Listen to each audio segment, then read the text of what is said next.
깊어가는 가을, 한적한 농가에서 자판을 누르는 소리가 방을 가득 채우고 있습니다.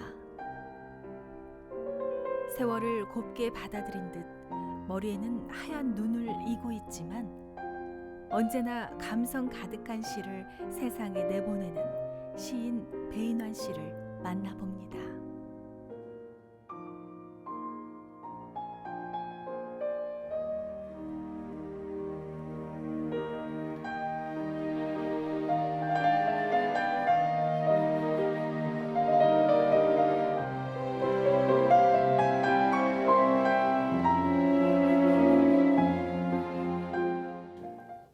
이제 대학에 들어갔는데 거기서 이제 평생의 은인이신 선생님을 만났어요. 김구용 선생님이라고. 그래서 이제 구용 선생님을 만났는데 구용 선생님이 현대시 강독을 이제 했어요. 그게 바로 이 책인데요. 이 책. 20세기 이제 시집 또는 엔소로지 이렇게 되어 있습니다. 선생님은 주로 이제 프랑스 시를 많이 가르치시더라고요. 그래서 선생님으로부터 이제 그 막스 자코프, 또 이제 미라보 다리로 유명한 아폴리네르, 또 상징주의 완성자라고 할 수 있는 폴 바레리, 장곡도 뭐 이런 분들의 시를 이제 봤는데 특히 폴 바레리의 헤비리 뮤직, 이건 굉장한 작품이거든요. 이런 것을 이제 해설을 해 주셨어요.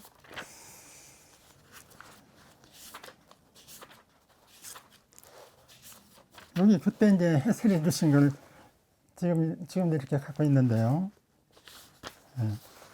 이렇게 이제.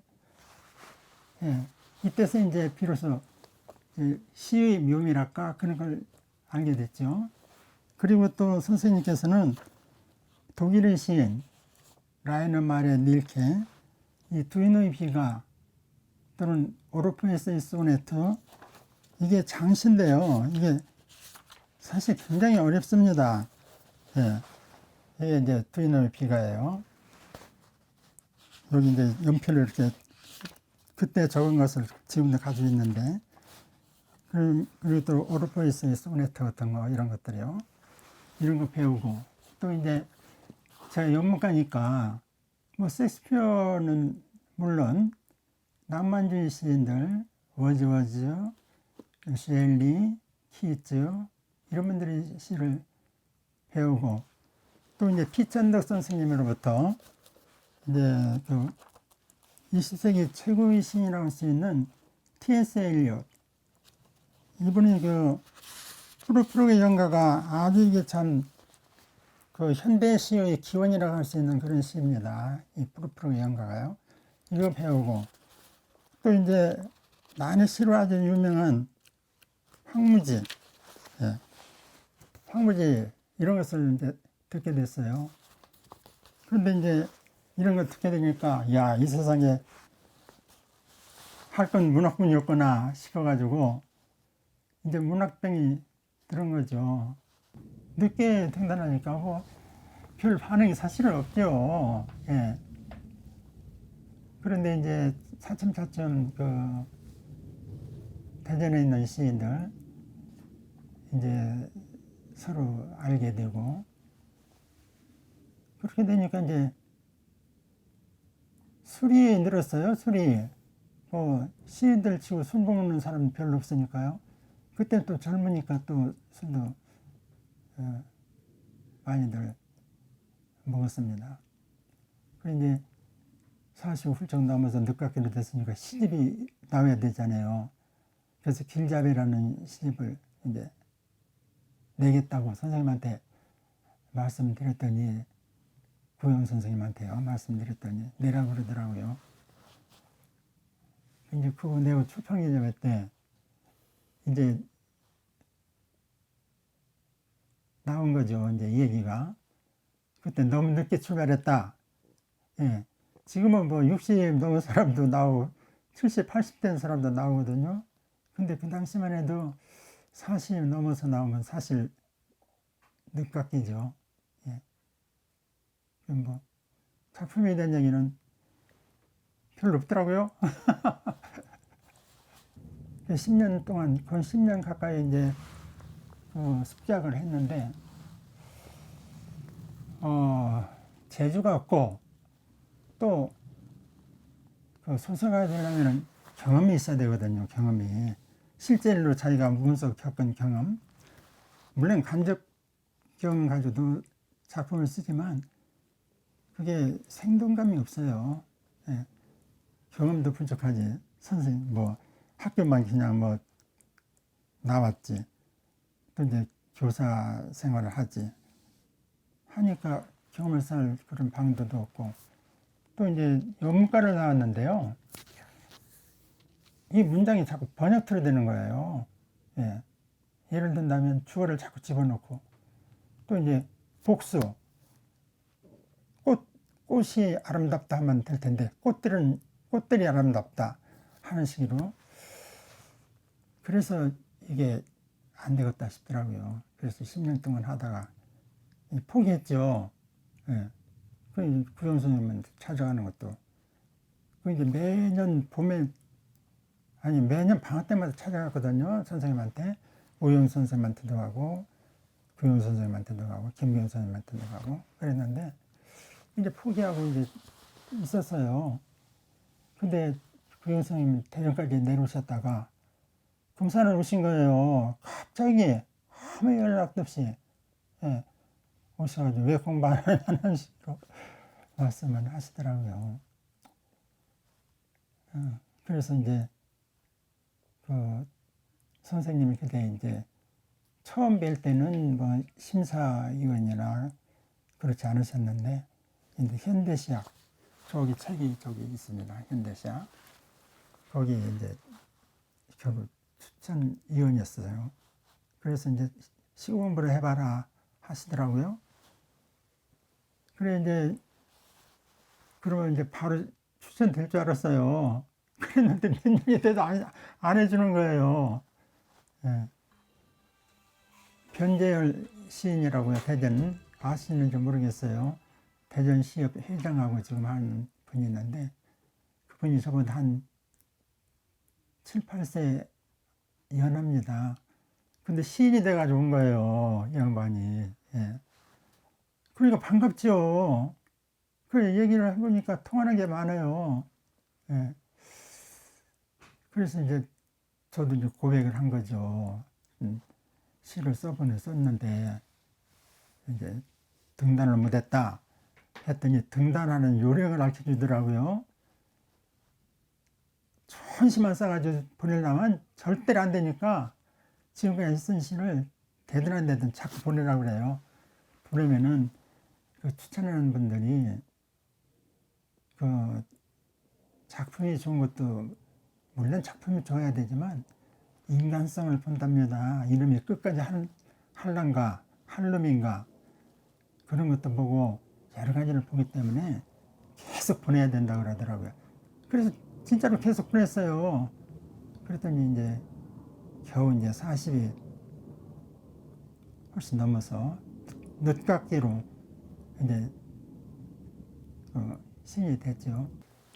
사실은 작품 이제 시집이 한 6, 7권 되고요. 산문집이 한 그 정도 돼서 한 15권 정도인데 이거 많이 냈다고 사실은 할 수가 없죠. 왜냐하면 피카소는 5만 점의 그림을 그렸습니다. 예. 예술가 치고는 작업이 부족한 거죠. 예. 그리고 중국 시인들 중에서 많이 쓰신 분들은 3,000평 막 이렇게 쓰시더라고요. 근데 여섯 일곱 권 하야 한 시집에 80편씩 잡아야 얼마나 됩니까? 한 400~500편이 더 됩니까? 예. 그래서 많이 낸 건 아닌데. 그래도 늘 이렇게 글 쓰는 것에 대한 생각은 하고 있습니다. 예. 아래 시인의 눈빛 떼어 시인의 가슴이 되어. 그의 시만큼이나 따뜻하고 아름다운 노랫소리가 황혼의 부부를 더욱 평화롭게 합니다. 함께 만든 추억을 들춰보는 시간. 세상 어느 것도 부러울 것이 없는 그들만의 사랑입니다. 한국 문단에 뭐 참 충격을 줬다는 얘기는 우리 최영기 박사님 그 과찬의 말씀이고요. 글쎄 뭐 그 관심이 있는 분들은 좀 읽는 것 같더라고요. 그 여행을 하면서 보니까 이제 시간도 많이 들고 또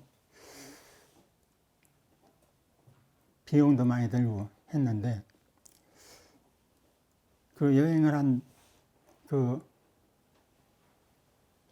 기록을 좀 남기고 싶어가지고 쓰기 시작했어요.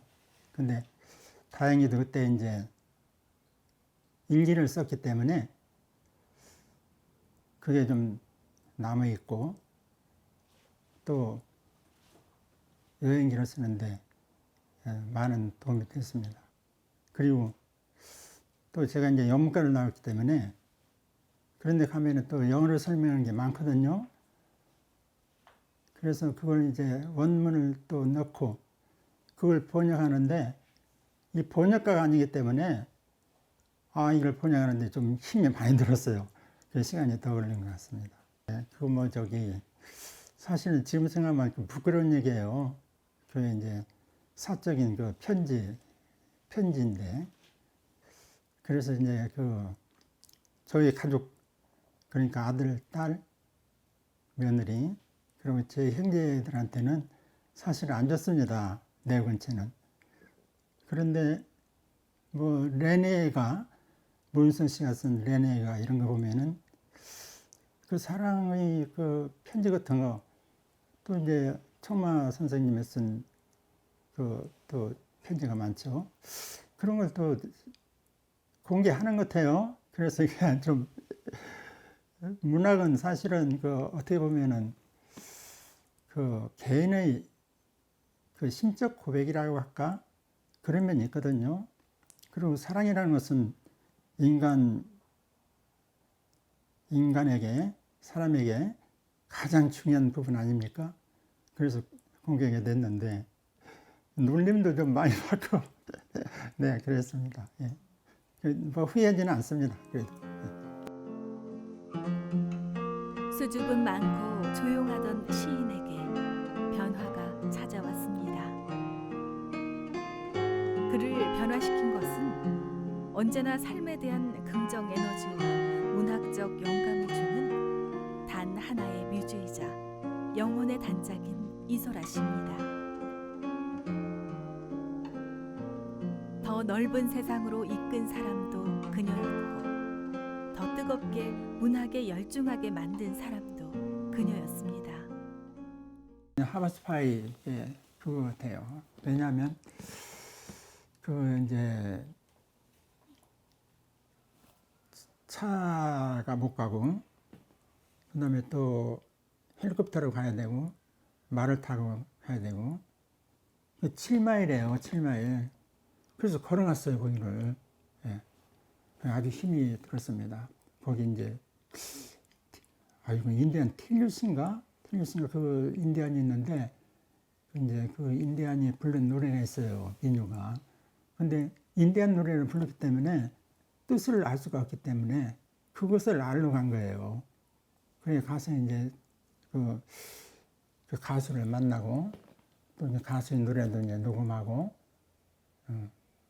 그걸 또 이제 또 영어로 번역해서 거기서 이제 물어봤죠. 이제 무슨 뜻인가 다. 그래가지고 왔어요. 그래 이제 이 박사한테는 상당히 큰 수확인데 돌아올 때는 개가 따라와요. 개가 큰 쇠파트가 따라오는데 우리가 막 가라고 쫓았어요. 근데 그 골짜기가요. 사실은 처음에는 참 무모하게 이렇게 갔는데 미국은 그런 데는 늑대가 나타나요. 늑대가. 예.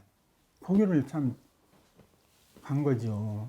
근데 이 개가 수호신처럼 우리가 쫓아도 따르고 쫓아도 따르고 해서 끝까지 따라왔어요. 예.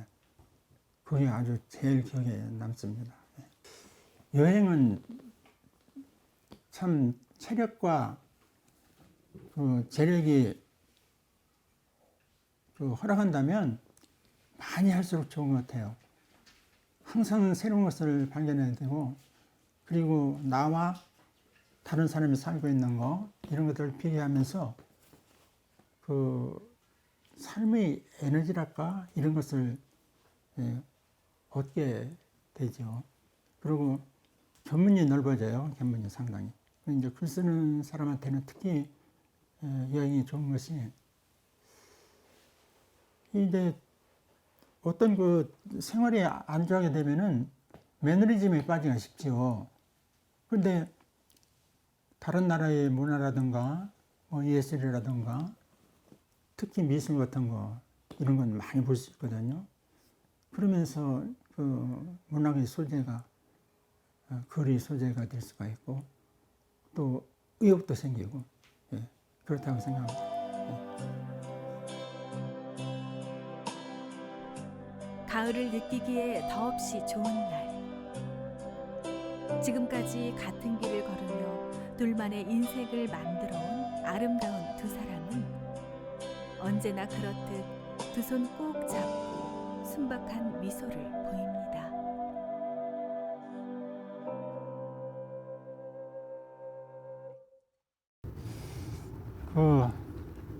이 나이에 참 상을 받는다는 게 좀 쑥스럽고 부끄럽습니다. 그런데 칭찬은 그 고래도 춤을 춘다는 그 얘기가 있죠. 상 받은 게 좋긴 좋더라고요. 예. 저는 그 시단에 데뷔한 것도 아까 말씀드린 대로 늦깎이로 데뷔를 했습니다. 평생 직업인 교직도 교장된 게 역시 늦깎이거든요. 딱 교장 1년하고 이제 정년퇴직을 했는데 또 이제 참 대전 신인상도 역시 80이 가까운 나이에 수상을 했어요. 그래 저는 이상하게 늦깎이로 이게 되는 그런 팔자를 타고난 것 같습니다. 그래서 앞으로 이제 100살쯤 살게 되면은 더 큰 상을 받지 않을까 해서 기대를 갖고 100살까지 살도록 열심히 노력하겠습니다. 시나 수필 소재는 뭐 여러 군데서 찾죠. 근데 저 같은 경우는 이제 생활 주변에서 그 찾는 게 많고, 그리고 항상 이제 그 명상하는 생활이랄까요? 그게 이제 버릇이 돼가지고 시의 그 씨앗이라고 할까? 이런 것들은 가끔 참 머리에 떠오릅니다.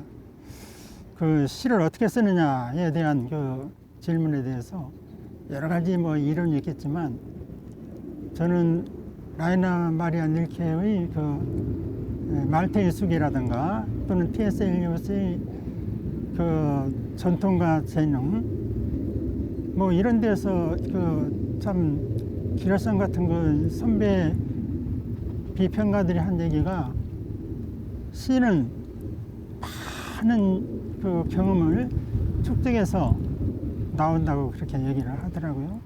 그래서 지금까지 인생을 살아내면서 경험한 거, 또 이제 여행에서 얻은 지식, 책을 통해서 얻은 간접 경험이라든가 지식이라든가 이런 것들이 저도 모르게 어느 순간에 영감으로 떠오를 때가 있어요. 그러면 그것을 가지고 이제 시를 쓰는데 이 시의 씨앗, 그러니까 영감이 이게 아주 튼튼하고 좋으면은 시가 아주 쉽게 써집니다. 사실은 지금 뭐 글로벌 시대잖아요. 근데 영어가 거의 뭐 세계 지식의 80%는 지금 차지하고 있다고 보거든요. 그래서 이왕이니까 영시집을 한 권 내자 해서 그걸 냈는데 그게 상당히 좀 고가를 냈어요. 그리고 이제 우리 이 박사를 만나서 미국 갔을 때 그 동창생들한테 한 50권 정도 가져가서 이렇게 넣어줬습니다. 그리고 이제 미국 사람 목사들한테도 넣어주고 했는데 그래도 좋아하시더라고요. 예. 그리고 이제 워싱턴에 있는 국회 도서관 거기 가서 기증했어요. 그랬더니 다른 책도 좀 보내달라고 그러더라고요. 그래서 아마 거기 국회 도서관에 제 책이 있을 겁니다. 네. 지금 저기 출판사에 넘긴 시집이 있는데 그게 이제 꽃잎이 진다라는 제목입니다. 그런데 이제 제가 영문과를 나왔기 때문에 지금까지는 거의 그 시에서 의미를 중시했고 또 이제 말하는 시를 썼어요. 근데 프랑스 시는 이제 노래하는 시라고 하거든요. 이제 노래하는 시라는 것은 그 시의 어떤 의미를 담기보다도 주술적인 거 이런 것을 이제 강조하는 그런 시예요. 그래서 저도 이제 그쪽 일을 좀 시도해 보고 싶어가지고 이제 노래하는 시를 좀 쓰고 싶어서 거기 이제 몇 편 저기 상제 놨고요. 그리고 이제 82일 동안 그 2014년인가요? 그때 이제 유럽 여행을 갔다 왔는데 그 여행기를 지금 교정을 보고 있는 중입니다. 예. 이제 그 어떤 일을 성취시키려면 머리도 중요하지만 이제 그 의지, 예. 이게 끈질긴 의지가 필요하더라고요. 그 사업에서 성공하는 분들도 되게 보면은 그 참 끝까지 하여튼 끝장을 보는 이런 사람들이 다 성공하고 그런 것 같은데 육류의 길도 마찬가지 같아요. 이게 포기하지 말고 거기에 소질이 있다고 자기가 생각했으면은 끝까지 밀어붙이고 나가야 된다고 생각하고 또 아까 그 피카소가 5만 점의 뭐 그림을 그렸다고 했는데 노력하지 않고는 이루어지는 게 없어요. 부지런해야 될 것 같아요. 예. 그리고 한 사람이 이제 지금 문인들도 마찬가지고 뭐 배우들도 참 1급 배우들이야 돈이 넘치게 많이 벌지만 또 뭐 참 하루도 못 사는 이런 참 사람들도 있거든요. 그럼 그런 것을 극복해 나가려면은 어쩔 수 없이 노력하는 수뿐이 없을 것 같아요. 예. 그리고 많이 생각하고, 예. 그래야지 될 것 같습니다.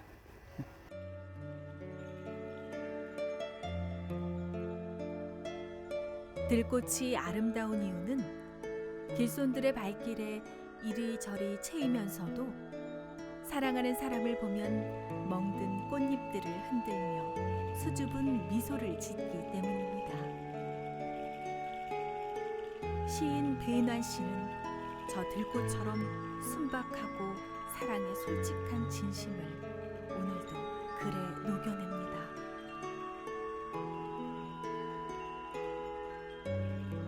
평생 문학을 사랑하고 또 문학에 헌신하며 쉼없이 그 길을 걸어온 시인의 간곡함은 모든 이에게 울림을 주는 작품으로 남아 있습니다.